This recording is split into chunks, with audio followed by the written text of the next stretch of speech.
Hi accountants, do you want to learn how we helped a manufacturing company recoup £16,163.65? If so, let's go!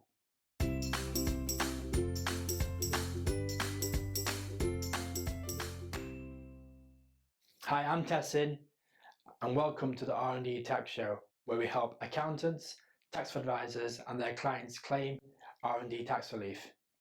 In this episode, we'll talk about one of our clients that's within the engineering sector that was able to claim R&D tax relief.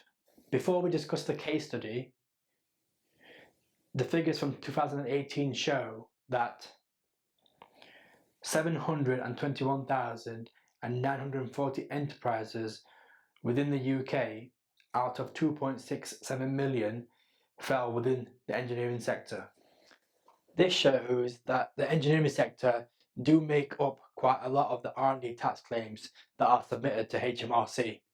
The engineering company we will be discussing has 5 employees and in total has 90 years of experience of engineering. This particular engineering company specialises in creating machinery that manufactures polyurethane. The engineering company realised that there's a low availability of a real specialist part that is required for polyurethane machines. This is the high pressured mixing head, which has low availability in the UK. The company had to import this part from Italy to a cost of approximately £15,000 per head. As this part is expensive, the engineering company decided to create their own version. They therefore spent time and energy redeveloping this product, but it improved the process as it was a better product and it was cheaper to manufacture. The engineering firm decided to recreate this product but make it better so it could perform more efficiently and so that it was cheaper.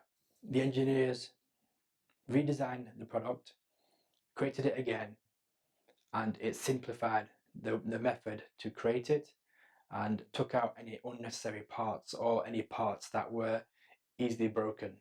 For R&D tax purposes, this qualifies as there is an appreciable improvement in technology. We identified R&D costs of £67,265. This included costs such as staff salaries, consumables, and utilities. The company is reinvesting the money they've saved back into developing machinery that is better than existing machinery available in the market. I hope you found this episode useful. Take care and goodbye.